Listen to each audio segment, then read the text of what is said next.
நீ கவலைப்படாத மோகனா, உன்னை யாரும் தொட முடியாது. ஆனா இப்போ ஆகாஷ் உன்னை தேடி இங்க தான் வருவான்.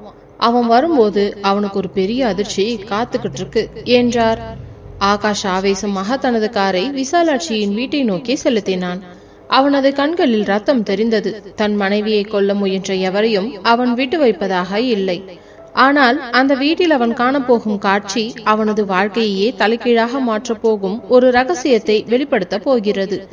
அது மோகனாவை பற்றியது மட்டுமல்ல, ஆகாஷின் குடும்பத்தை பற்றியதுமே கூட.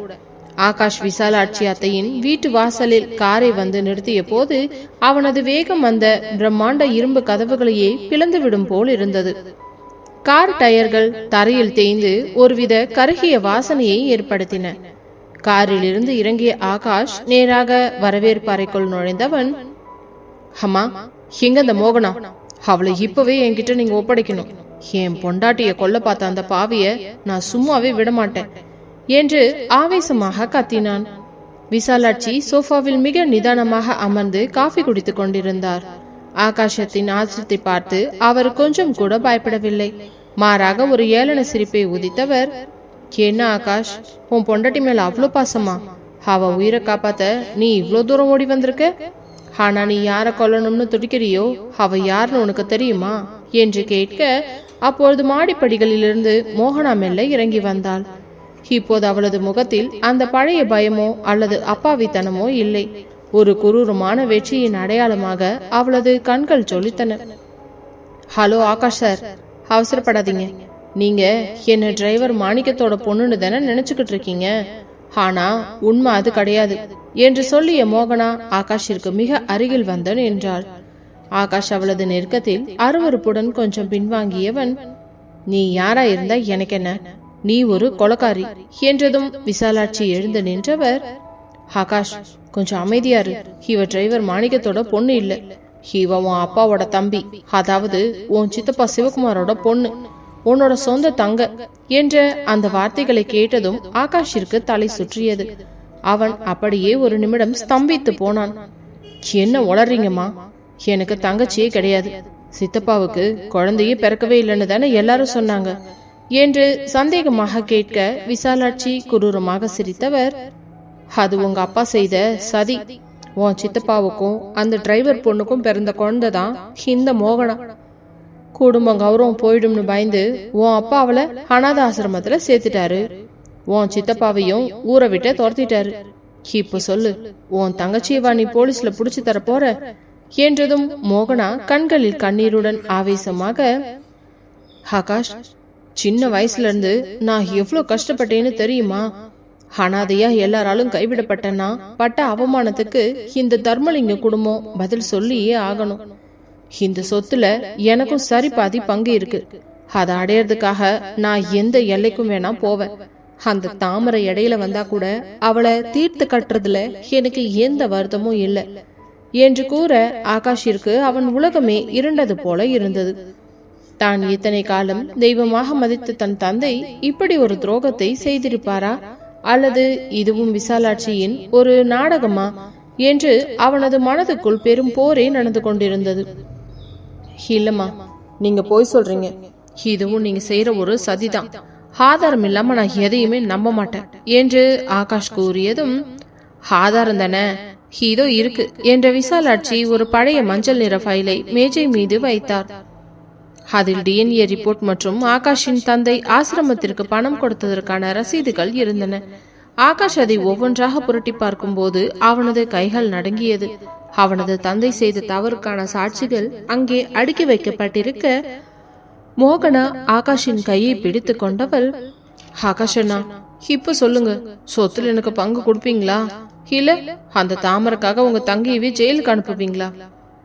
நீங்க போலீஸ்க்கு போனா உங்க அப்பாவோட கௌரவம் இந்த ஊர் முழுக்க சந்தி சிரிக்கும், உங்க பரம்பரையே அவமானப்படும். உங்களுக்கு அதுக்கெல்லாம் சம்மதமா என்றதும் ஆகாஷ் செய்வதறியாது திகைத்தான்.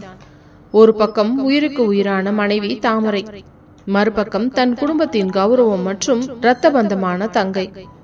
என்ன செய்வது என்று புரியாமல் குழப்பத்தில் அவன் அப்படியே தரையில் அமர்ந்து விட்டான். அவனது மௌனம் விசாலாட்சிக்கும் மோகனாவுக்கும் வெற்றியாக தெரிந்தது. அன்று இரவு ஆகாஷ் மீண்டும் மருத்துவமனைக்கு திரும்பினான். தாமரை நன்றாக உறங்கிக் கொண்டிருந்தாள். அவளது முகத்தை பார்க்கவே அவனுக்கு குற்ற உணர்வாக இருந்தது. உண்மையை சொன்னால் தாமரை துடிப்பாள், சொல்லாவிட்டால் அது அவளுக்கு செய்யும் துரோகம். என்ன செய்வது என்ற தவிப்பில் ஆகாஷ் தாமரையின் கைகளை பிடித்து கொண்டு மௌனமாக அழுதான். அப்போது தாமரை மெல்ல கண் விழித்தவள், ஆகாஷ், ஏன் அழறீங்க? என்னாச்சு? அந்த மோகனாவை போலீஸ்ல பிடிச்சு கொடுத்தாச்சா? அவளுக்கு பின்னாடி இருந்தது யாருன்னு தெரிஞ்சுதா என்று அவளோடு கேட்டாள். ஆகாஷ் அவளது கண்களை பார்க்க முடியாமல் தவித்தவன், தாமரை, அது அவங்க இல்ல, அவ தப்பிச்சிட்டா.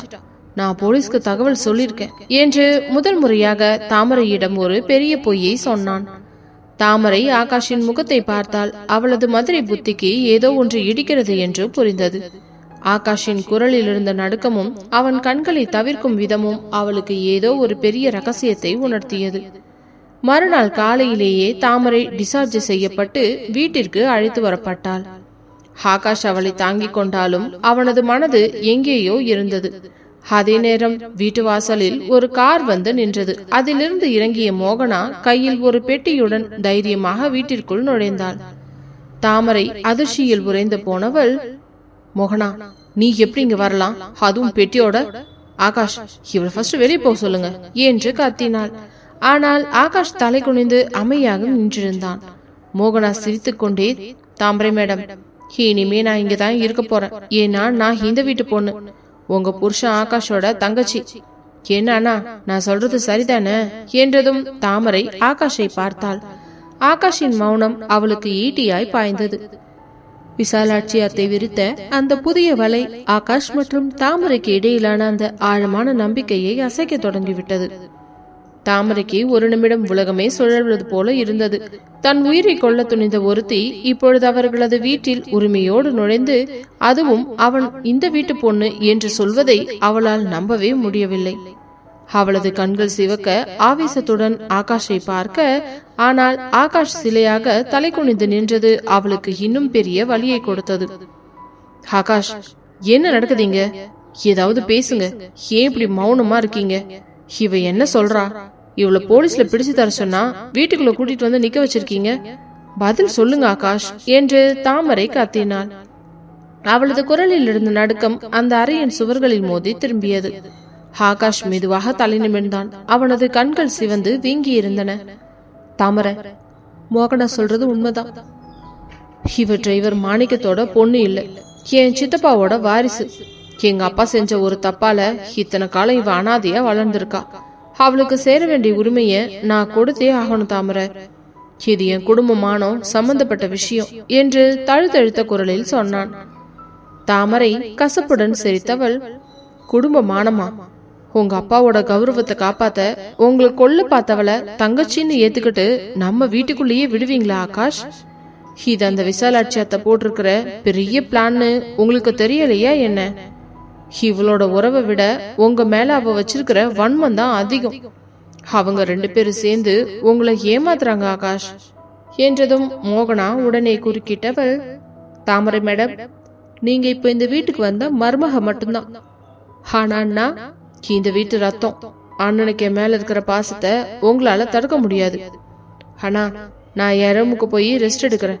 எனக்கு பசிக்குது, கொஞ்சம் டிஃபன் ரெடி பண்ண சொல்லுங்க என்று அதிகாரமாக கூறிவிட்டு மாடிப்படிகளில் ஏறி சென்றாள். தாமரை அப்படியே இடிந்து போய் சோஃபாவில் சரிந்தாள். காலில் இருந்த காயம் அவளுக்கு தரும் வலியை விட ஆகாஷின் இந்த திடீர் மாற்றம் அவளை சிதைத்தது. ஆகாஷ், நீங்க பண்றது ரொம்ப பெரிய தப்பு. ஒரு கொலகாரிய உங்க கூடவே வச்சுக்க போறீங்களா? அவ உங்களை கொல்ல துணிஞ்சவ ஆகாஷ், அத மறந்துட்டீங்களா? இல்ல தாமரை, அவ தெரியாம பண்ணிட்டேன்னு என் காலில் விழுந்து அழுதாடி. அவளுக்கு கிடைச்ச அந்த அநீதி அவள் அப்படி மாத்தி இருக்கு. நானும் இப்போ அவளை துரத்துனா எங்க அப்பா செஞ்ச தப்ப நானும் தொடர்ற மாதிரியே ஆகிடும். பிளீஸ் டி புரிஞ்சுக்கோ என்று சொல்லிவிட்டு ஆகாஷ் அங்கிருந்து நகர்ந்தான். தாமரைக்கு தெரியும் ஆகாஷ் மிகவும் உணர்ச்சி வசப்பட்டிருக்கிறான் என்று.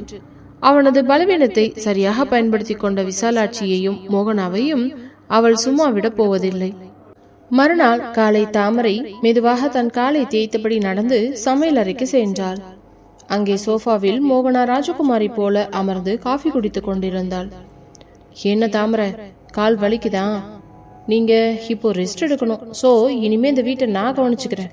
நீங்க அப்படி ஒரு ஓரமா போய் உட்காருங்க என்றாள் மோகனா ஏளனமாக. உடனே தாமரை அவளுக்கு அருகில் சென்றவள், இங்க பாரு மோகனா, நீ யாருன்னு ஆகாஷ் கிட்ட போய் சொல்லி நம்ப வச்சிருக்கலாம். ஆனா இந்த தாமரை உன்னால ஏமாத்த முடியாது. நீ அவரோட சித்தப்பா பொண்ணுன்னு சொல்றது நிஜமா இருந்தா ஏன் இவ்வளோ காலம் கழிச்சு வர்ற? ஏன் சித்தார்த் வர்மா கூட சேர்ந்து என் புருஷனை அழிக்க பார்த்த? உன்னோட ஒவ்வொரு அசைவையும் நான் கவனிச்சுட்டு தான் இருப்பேன். இந்த வீட்டு பொண்ணுங்கிற உன் வேஷம் களையிற நாள் ரொம்ப தூரத்துல இல்ல என்று எச்சரிக்க, மோகனா சிரித்தவளோ, பாத்துக்கலாம் தாமரை, ஆனா அதுக்கு முன்னாடி ஆகாஷ் மனசுல இருந்தோம் இந்த வீட்டுல இருந்தோம் உன்னை எப்படி துரத்துறன்னு மட்டும் பாரு. அவருக்கு இப்போ பொண்டாட்டியை விட தங்கச்சி மேலதான் அக்கறை அதிகமா இருக்கு என்று சவால் விட்டவள் அங்கிருந்து எழுந்து சென்று விட்டாள். அன்று மதியம் ஆகாஷ் வீட்டிற்கு வந்தபோது மோகனா வேண்டுமென்றே ஒரு பழைய டைரியை எடுத்து வைத்துக் கொண்டு அழுது கொண்டிருந்தாள். அண்ணா, இதோ பாருங்க, அப்பா என்ன அனாதாசிரமத்துல விடும்போது எழுதின டைரி இது. நான் எவ்வளவு கஷ்டப்பட்டேன்னு இதுல இருக்கு என்று சொல்லி ஆகாஷை கலங்க வைத்தாள். ஆகாஷ் அந்த துயர கதையில் மூழ்கி போயிருந்தான். தாமரை அங்கே வந்தபோது கூட ஆகாஷ் அவனை கண்டு கொள்ளவே இல்லை. சரி மோகனா, நீ கவலைப்படாத, இனிமே உனக்கு நான் இருக்கேன் என்று அவளது தலையை வருடினான். தாமரைக்கு ஒரு விஷயம் மட்டும் புரிந்தது. மோகனா கொண்டு வந்திருக்கும் ஆதாரங்கள் அனைத்தும் போலியாக இருக்கலாம். அதை நிரூபிக்க வேண்டுமானால் அந்த டிரைவர் மாணிக்கத்தை பற்றி தெரிந்து கொள்ள வேண்டும் என்று முடிவு செய்தவள் ரகசியமாக கார்த்திக்கு போன் செய்தாள். மாமா, எனக்கு ஒரு உதவி வேணும். என் மாமனார் கிட்ட முன்னாடி வேலை பார்த்த மாணிக்கம் டிரைவர் பத்தி கொஞ்சம் விசாரிக்கணும். அவர் இப்போ எங்க இருக்கிறாரு அப்படிங்கறத எப்படியாவது கண்டுபிடிங்க. ஆகாஷ் கிட்ட இதை பத்தி எதுவும் சொல்லாதீங்க என்றால் தாமரை கூறியதை கேட்ட கார்த்திக் அதிர்ச்சி அடைந்தான். ஏமா தாமரை, என்னாச்சி? எதுக்கு இப்ப நீ அவரை தேடுற என்றதும் தாமரை நடந்த அனைத்தையும் அவனிடம் விளக்கினாள். மாமா, ஆகாஷ ஒரு பெரிய சூழ்ச்சியில தள்ளி இருக்காங்க.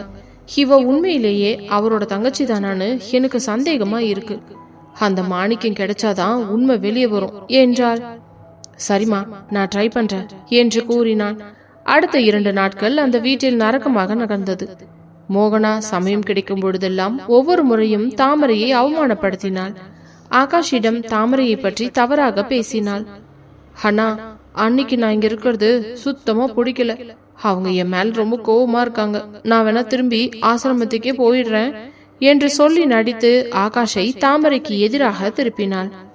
ஆகாஷ் ஒரு கட்டத்தில் பொறுமை இழந்து தாமரையிடம் கத்தினான். தாமரை, எதுக்கு அவளை இப்பவும் சந்தேகப்படுற? அவ ரொம்ப கஷ்டப்படுறா பாரு, நீ கொஞ்சம் அவகிட்ட அன்பா இருக்க மாட்டியா என்றதும் தாமரை அமைதியாக, அன்பு காட்டனா தயார் ஆகாஷ், ஆனா அந்த அன்புக்கு அவ தகுதியானவளான்னு மட்டும் பாருங்க, காலம் உங்களுக்கு பதில் சொல்லும் என்றவள் கோவத்துடன் அங்கிருந்து சென்று விட அன்று மாலை கார்த்திக்கிடமிருந்து போன் வந்தது.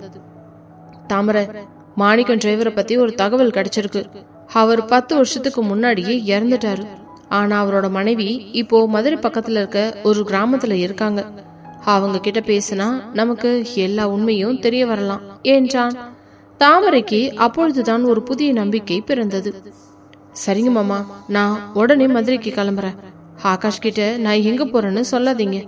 நான் உண்மையோட ஆதாரத்தை கொண்டு வந்து அவர் முன்னாடி நிப்பேன் என்று சபதம் செய்தாள். அதற்கு பிறகு தாமரை மதுரையை நோக்கி பயணம் செய்ய தயாரானாள். ஆனால் மோகனா இதை எப்படியோ மோப்பம் பிடித்து விட்டாள். அம்மா, இந்த தாமரை மதுரைக்கு கிளம்பி போறா, அவ உண்மையை நெருங்கிட்டான்னு நினைக்கிறேன் என்று விசாலாட்சிக்கு தகவல் கொடுத்தாள்.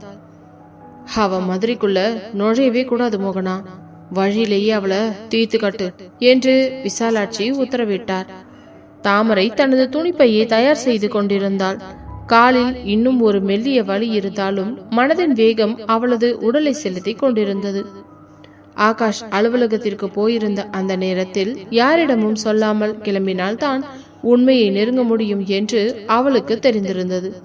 வாசலில் கார் வந்து நின்ற போது பின்னால் இருந்து வந்த ஒரு மெல்லிய சிரிப்பு சத்தம் கேட்டது. தாமரை திரும்பி பார்க்க மோகனா வாசலில் நின்று கொண்டு கையில் ஒரு ஆப்பிளை சுவைத்தபடியே ஏளனமாக பார்த்து கொண்டிருந்தாள். என்ன தாமரை மேடம், மதுரைக்கு பயணமா? உங்க சொந்த ஊருக்கே போய் தஞ்சை அடையலாம்னு முடிவு பண்ணிட்டீங்களா? இல்ல ஏன் கதையை தேடி போறீங்களா என்று நக்கலாக கேட்டாள். தாமரை அவளது கண்களை ஊடுருவி பார்த்தவள், மோகனா, நீ இப்போ போட்டிருக்க இந்த வேஷம் இன்னும் கொஞ்ச நேரத்துல கலைக்கப்பட போகுது. உன்னோட பொய் மூட்டையை அவிழ்க்கத்தான் நான் மதுரைக்கு போறேன்.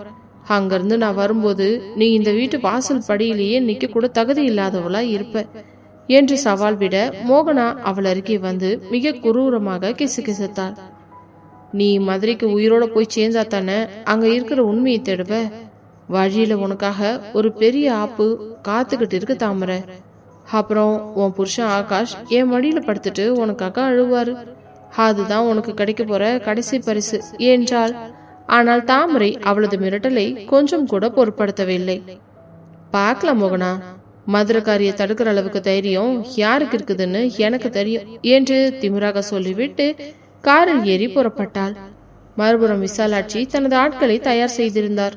டேய், அந்த தாமரை மதுரை தேசிய நெடுஞ்சாலையில போய்கிட்டு இருக்கா.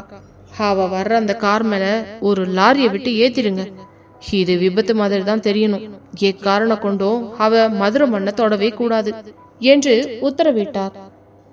அதே நேரம் தாமரை செல்லும் கார் அந்த பரந்த நெடுஞ்சாலையில் விரைந்து கொண்டிருந்தது. மனதிற்குள் ஆகாஷின் முகமே நிழலாடியது. ஆகாஷ், நீங்க என் மேல கோவப்பட்டு பேசின அந்த வார்த்தைகள் என் மனசுக்கு கஷ்டமா தான் இருக்கு. ஆனா நீங்க ஏமாத்தப்படுறதை என்னால சும்மா பார்த்துக்கிட்டு இருக்க முடியாது. ஏன்னா நீங்க என் புருஷன், உங்களை காப்பாற்ற வேண்டியது என் கடமை என்று நினைத்து கொண்டாள். அப்போது திடீரென தாமரை அமர்ந்திருந்த காரின் பின்னால் ஒரு லாரி அதிவேகமாக வருவதை ஓட்டுநர் கவனித்தார். அம்மா, அந்த லாரி நம்மளையே குறி வச்சு வர்ற மாதிரி இருக்கு. சைடு கொடுத்தாலும் நம்ம மேலேயே உரசறான் என்று பதற்றத்துடன் சொன்னார். தாமரை திரும்பி பார்த்தாள். அந்த லாரி ஓட்டுநரின் முகம் தெரியவில்லை. ஆனால் அவன் வேண்டுமென்றே காரை இடிக்க முயல்வது தெரிந்தது. அண்ணா, காரை வேகமா விடுங்க, ஒரு நிமிஷம் கூட தாமதிக்காதீங்க என்று கத்தினாள். அந்த நெடுஞ்சாலையில் ஒரு பயங்கரமான கார் சேசிங் நடந்து கொண்டிருக்க அடுத்த அந்த லாரி பலமுறை காரின் பின்புறமாக வந்து மோதியது. ஒரு கட்டத்தில் ஓட்டுநர் நிலை தடுமாறி காரை சாலையோரம் இருந்த ஒரு பள்ளத்தில் திருப்ப முயல கார் தலைகீழாக புரண்டு ஒரு மரத்தின் மீது மோதி நின்றது. லாரி ஓட்டுநர் கார் நொறுங்கி இருப்பதை பார்த்துவிட்டு வேலை முடிந்தது என்ற திருப்தியுடன் அங்கிருந்து தப்பிச் சென்றான். அதே நேரம் ஆகாஷ் அலுவலகத்திலிருந்து திரும்பிய போது வீடே அமைதியாக இருந்தது. உள்ளே நுழைந்தவன் தாமரை தாமரை என்று அழைத்தான். பதில் ஏதும் இல்லை. அப்பொழுது மோகனா அழுது கொண்டே அவன் முன்னால் வந்து நின்றவள், அண்ணா, அண்ணி என்கிட்ட சண்டை போட்டுட்டு மதுரைக்கு போறேன்னு சொல்லி கிளம்பிட்டாங்க. நான் எவ்வளவோ தடுத்தேன். ஆனா அவங்க என் பேச்ச கேட்கவே இல்லை.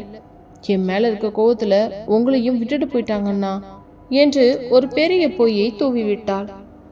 அவள் கூறியதை கேட்ட ஆகாஷ் அதிர்ந்து போனான். என என்கிட்ட ஒரு வார்த்தை கூட சொல்லாம அவ எப்படி மதுரைக்கு போகலாம்? அவளுக்கு அவ்வளவு தலக்கணமா என்று ஆத்திரப்பட்டான். அப்பொழுது ஆகாஷின் போனுக்கு ஒரு அழைப்பு வந்தது. அது ஒரு அந்நிய எண். ஹலோ, ஆகாஷ் சார் பேசுறீங்களா? ஆமா, நீங்க யாரு என்றதும், இங்க மதுரை ஹைவேல ஒரு பெரிய கார் ஆக்சிடென்ட் ஆயிருக்கு. காருக்குள்ள உங்க நம்பர் இருந்துச்சு, அதான் உடனே உங்களுக்கு போன் பண்ண என்று அந்த ஆள் சொல்ல ஆகாஷின் கையில் இருந்த போன் நழுவி தரையில் விழுந்தது. தாமரை என்று அலறிய ஆகாஷ் உடனே மதுரையை நோக்கி புறப்பட தயாரானான். ஆனால் விபத்து நடந்த இடத்தில் ஒரு அதிசயம் நிகழ்ந்தது. கார் நொறுங்கி போயிருந்தாலும் தாமரை சிறு காயங்களுடன் உயிர் தப்பியிருந்தாள். அவளை அங்கிருந்த சிலர் மீட்டு ஒரு சிறிய மருத்துவமனையில் சேர்த்திருந்தனர். தாமரைக்கு நினைவு வந்தபோது அவள் முதலில் கேட்டது மதுரை, நான் மதுரைக்கு எப்படியாவது போகணும் என்பதுதான். பிறகு அவள் அங்கிருந்து கிளம்பி ஒரு வழியாக அந்த மாணிக்கம் டிரைவரின் மனைவி இருக்கும் கிராமத்திற்கு சென்று விட்டாள். அங்கே ஒரு வீட்டின் முன்னால் ஒரு முதிய பெண்மணி அமர்ந்திருந்தார். பாட்டி, நீங்க தான் மாணிக்கம் டிரைவரோட மனைவியா என்று தாமரை கேட்க, அந்த பெண்மணி அவளை வியப்புடன் பார்த்தவர், ஆமாம்மா, என் கணவர் இறந்து ரொம்ப நாளாச்சே, நீங்க யாரு என்று கேட்டதும் தாமரை அனைத்து விவரங்களையும் ஒன்று விடாமல் சொன்னாள். அப்பொழுது அந்த பாட்டி சொன்ன செய்தி தாமரையை உற வைத்தது. மாணிக்கத்துக்கு ஒரு பொண்ணு இருந்தது உண்மைதான். அது அவரோட தம்பி பொண்ணு. ஆனா அந்த பொண்ணு 10 வருஷத்துக்கு முன்னாடியே ஒரு தீ விபத்துல இறந்துடுச்சே. இப்போ நீங்க சொல்ற அந்த மோகனா யாருன்னே எனக்கு தெரியாது என்றதும் தாமரைக்கு இப்பொழுதுதான் புரிந்தது. மோகனா என்பது வெறும் பெயர் மட்டுமல்ல, அது விசாலாட்சி அதை தயாரித்த ஒரு போலியான பிம்பம் என்று. அவளுக்கும் இந்த தர்மலிங்கம் குடும்பத்திற்கும் எந்த சம்பந்தமும் இல்லை என்று அதற்கு பிறகு தாமரை அந்த பாட்டியிடம் இருந்து தேவையான ஆதாரங்களையும் பழைய புகைப்படங்களையும் வாங்கி கொண்டாள். இப்போ இருக்கிற மோகனா யாரு, அவ பின்னாடி இருக்கிற மர்மம் தான் என்ன என்று தாமரை யோசித்துக் கொண்டிருக்கும் பொழுதே அங்கே ஆகாஷின் கார் வந்து நின்றது. ஆகாஷ் காரிலிருந்து இறங்கி தாமரையை கண்டதும் ஓடி வந்து அவளை கட்டிப்பிடித்து கொண்டவன், தாமரை உனக்கு எதுவும் ஆகலையே, நான் எவ்வளவு பயந்துட்டேன் தெரியுமாடி என்று அழுது கொண்டே கேட்டான். தாமரை அவனது கண்களை பார்த்து, ஆகாஷ் என்னை பத்தி நீங்க அப்புறம் கவலைப்படலாம், நான் நல்லா தான் இருக்கேன். இப்போ நான் சொல்றத கொஞ்சம் கவனமா கேளுங்க. அந்த மோகனா உங்க தங்கச்சியே இல்ல, அதுக்கு இதோ ஆதாரம். மாணிக்கம் டிரைவரோட உண்மையான பொண்ணு இறந்துட்டா. இப்போ நம்ம வீட்டுல இருக்கிறது ஒரு கொடூரமான சூழ்ச்சிக்காரி என்றதும் ஆகாஷ் அந்த புகைப்படங்களை பார்த்தான். அதிர்ச்சியில் அவனது கண்கள் விரிந்தன. அப்படின்னா விசாலாட்சி என்னை இவ்வளோ நாளா ஏமாத்திக்கிட்டு இருக்காங்களா? என் சொந்த தங்கன்னு ஒருத்தையை காட்டி என் குடும்பத்தையே பிரிக்க பார்த்தாங்களே என்றதும், ஆமா ஆகாஷ், இப்பவே நாம சென்னைக்கு கிளம்பணும். அந்த மோகனாவையும் விசாலாட்சியத்தையும் ஒரு இடத்துல வச்சு மடக்கணும் என்று தாமரை கர்ச்சித்தாள். அந்நேரம் உடல் முழுவதும் காயங்களுடன் இருந்த தாமரை சிங்கப்பெண்ணாகவே மாறி ஆகாஷுடன் சென்னை நோக்கி பயணமானாள். விசாலாட்சியின் சாம்ராஜ்யம் சரிவதற்கான நேரம் நெருங்கிவிட்டது. சென்னைக்கு திரும்பும் வழியெல்லாம் ஆகாஷின் முகம் கோபத்தில் ரத்தமாக சிவந்திருந்தது. தாமரை அருகில் அமர்ந்திருந்தாலும் அவளது காயத்தின் வலியையும் தாண்டி அவளது கண்கள் ஒரு தீர்க்கமான முடிவோடு மின்னின. சென்னையில் ஆகாஷ் வீட்டு வாசலில் கார் நிறுத்தியதும் ஆகாஷ் கதவை திறந்து உள்ளே நுழைந்த போது அந்த வீடு ஒரு மயான அமைதியில் இருந்தது. ஹாலில் மோகனா நிதானமாக அமர்ந்து டீ குடித்துக் கொண்டிருந்தாள். விசாலாட்சி அவருக்கு பக்கத்தில் ஏதோ முக்கியமான பேப்பரை படித்துக் கொண்டிருந்தாள். ஆகாஷையும் தாமரையையும் கண்டதும் அவர்கள் முதலில் ஒரு சின்ன அதிர்ச்சி. ஆனால் அடுத்த நொடியே அது ஒரு கர்வமான புன்னகையாக மாறியது. ஆகாஷ் நேராக மோகனாவின் முன்னால் சென்று நின்றான். அவன் கையில் இருந்த அந்த மாணிக்கம் டிரைவரின் பழைய புகைப்படங்களையும் அவளது மனைவியின் சாட்சியங்களையும் மேஜையின் மீது ஓங்கி வீசியவன், மோகனா, இனிமே நீ என்கிட்ட நடிக்கிற வேலையை வேண்டிய அவசியமே இல்லை. ஏன்னா அவன் உண்மையான முகத்தர கிழிஞ்சிருச்சு. மாணிக்கம் டிரைவரோட உண்மையான பொண்ணு 10 வருஷத்துக்கு முன்னாடியே இறந்துட்டதா அவங்க மனைவியே சொல்லிட்டாங்க. அப்போ நீ யாரு?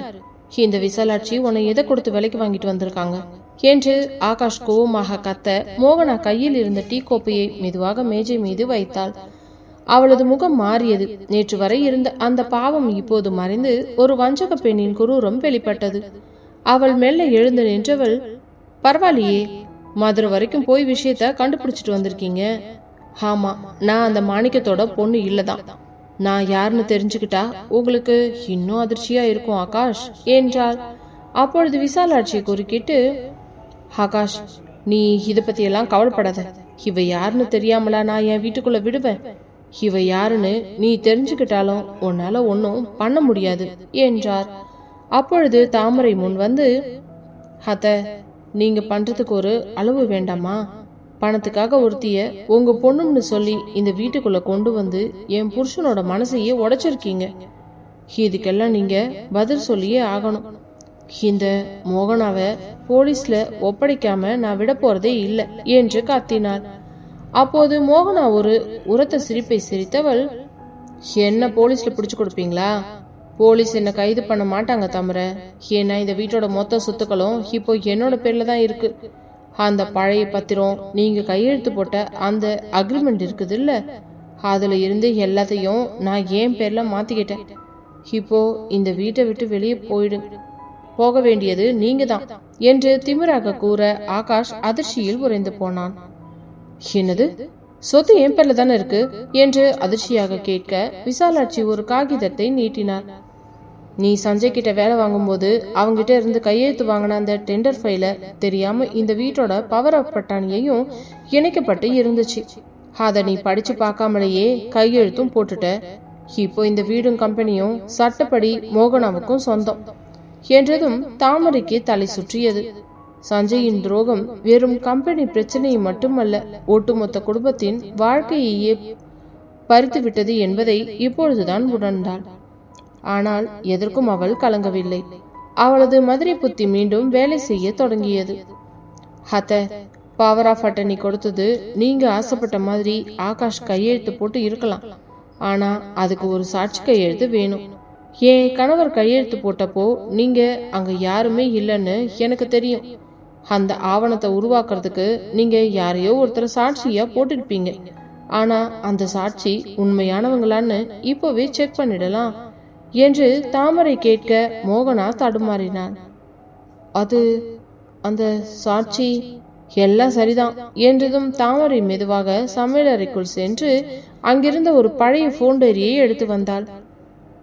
ஆகாஷ், சஞ்சய் தப்பு பண்ணியிருக்கான்னு தெரிஞ்ச அன்னைக்கு நான் அவன் ஃபோன் ரெக்கார்டர்ஸ் எல்லாத்தையும் எடுத்து வச்சிருக்கேன். அவன் அந்த அக்ரிமெண்ட் கையெழுத்து வாங்கின அன்னைக்கு விசாலாட்சி அத்தை கூட யாரோ ஒருத்தர் ரகசியமா பேசின ஆடியோவும் இருக்கு. அந்த ஆடியோவை வச்சு தான் மோகனாவோட உண்மை அடையாளத்தையும் நீங்க பண்ணின மோசடியையும் போலீஸ்கிட்ட ஒப்படைக்க போறேன் என்றதும் விசாலாட்சி கோவத்தில் எழுந்தவர், நீ சொல்றதெல்லாம் போய் நான் நம்ப மாட்டேன் என்றார். இல்லத்த, இதுதான் உண்மை. நான் மதுரைக்கு போனப்போ அந்த மாணிக்கன் டிரைவர் மனைவியை மட்டும் பார்க்கல, அத்தையோட போன் ரெக்கார்ட்ஸை ட்ராக் பண்ண ஒரு ஹேக்கரை தயார் பண்ணி வச்சிருக்கேன். இப்போ போலீஸ் இங்க வீட்டு வாசல்ல தான் நிக்கிறாங்க என்று தாமரை சொன்னதும் வீட்டின் வாசலில் போலீஸ் சைரன் சத்தம் கேட்டது. மோகனா பயந்து போய் கதவை நோக்கி ஓடினாள்.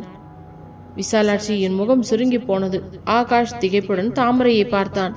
அவன் கஷ்டப்பட்டு முன்னேறிய அந்த பேரரசு ஒரு போலி பெண்ணாலும் அவனது சொந்த அம்மாவாலுமே பறிபோக தயாராக இருந்த அந்த நிமிடம் தாமரையின் தைரியம் அவர்களை மீண்டும் காப்பாற்றியது. போலீஸ் இன்ஸ்பெக்டர் தனது அதிகாரிகளுடன் வரவேற்பு அறைக்குள் கம்பீரமாக நுழைந்தார். விசாலாட்சி பதற்றத்தை மறைத்துக் கொண்டு, இன்ஸ்பெக்டர், இது எங்க வீட்டு பிரச்சனை, நீங்க எதுக்கு இங்க வந்தீங்க என்று அதிகாரத்தோடு கேட்டார். இன்ஸ்பெக்டர் அவரிடம் ஒரு ஃபைலை நீட்டியவர், விசாலாட்சி மேடம், உங்க வீட்டில் இருக்கிற அந்த மோகனாங்கிற பெண் மேல கார்ப்பரேட் மோசடி, உயிருக்கு ஆபத்து விளைக்க முயன்றது மற்றும் போலி ஆவணங்கள் தயாரிச்சதுன்னு பல புகார்கள் வந்திருக்கு.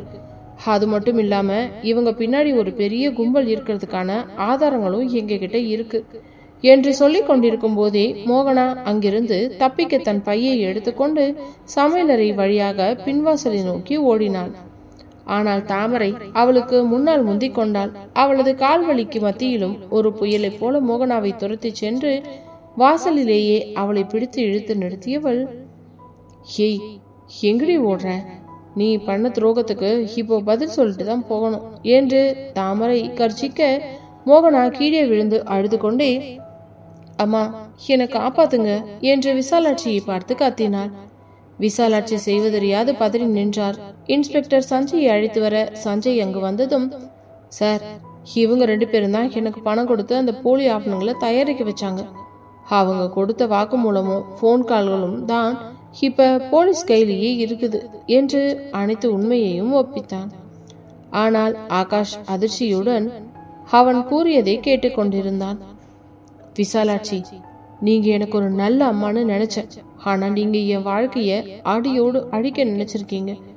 ஒரு நிமிஷம் கூட நீங்க என்ன வீட்டுல இருக்கக்கூடாது என்று கத்தினான். விசாலாட்சி தனது நிலையை உணர்ந்து கொண்டவர், சரி ஆகாஷ், நீ ஜெயிச்சிட்ட, ஒத்துக்கிற.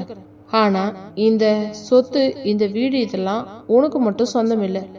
உன்னோட அப்பா செஞ்ச தப்புக்கு நீயும் ஒரு பங்குதாரர் தான்.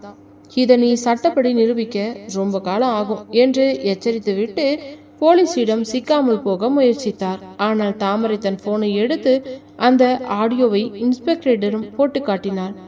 அதில் விசாலாட்சி சொத்துக்களை அபகரிக்க திட்டமிட்டது தெளிவாக பதிந்திருக்க, போலீஸ் மோகனாவையும் ஆதாரங்களையும் வைத்து விசாலாட்சியும் விசாரணை கைதியாக கைது செய்தனர். வீடே ஒரு கணம் அமைதியானது. அனைவரும் சென்ற பிறகு அந்த பெரிய பங்களாவில் ஆகாஷும் தாமரையும் மட்டும் தனியாக நின்றனர். ஆகாஷ் அப்படியே தரையில் உட்கார்ந்து விட அவனது கண்கள் கலங்கின. தாமரை, நான் எவ்வளோ பெரிய தப்பு பண்ணிருக்கேன். அம்மா சொன்னாங்கன்னு அவளை நான் நம்பினேன் பாரு. நீ மட்டும் இந்த மதுரை பயணத்தை துணைச்சி செய்யலன்னா இன்னைக்கு என்னோட வாழ்க்கையே முடிஞ்சு போயிருக்குமே என்று கூற தாமரை அவன் அருகில் சென்று அவனது தோளில் தன் கைகளை வைத்தவள், ஆகாஷ், கசப்பான அனுபவங்கள் தான் ஒரு மனுஷனை சரியா வாழ வைக்கும். இனிமே நீங்க எதையும் நினைச்சு நிதானமா யோசிங்க. நாம 2 பேரும் ஒன்னா இருக்கிற வரைக்கும் நம்மள யாராலும் ஒண்ணுமே பண்ண முடியாது என்று ஆறுதல் சொன்னார். அடுத்த சில நாட்களில் ஆகாஷின் சொத்துக்கள் மற்றும் கம்பெனி ஆவணங்கள் அனைத்துமே சட்டப்படி மீட்கப்பட்டன. அந்த போலி தங்கை என்ற நாடகமும் முடிவுக்கு வந்துவிட்டது.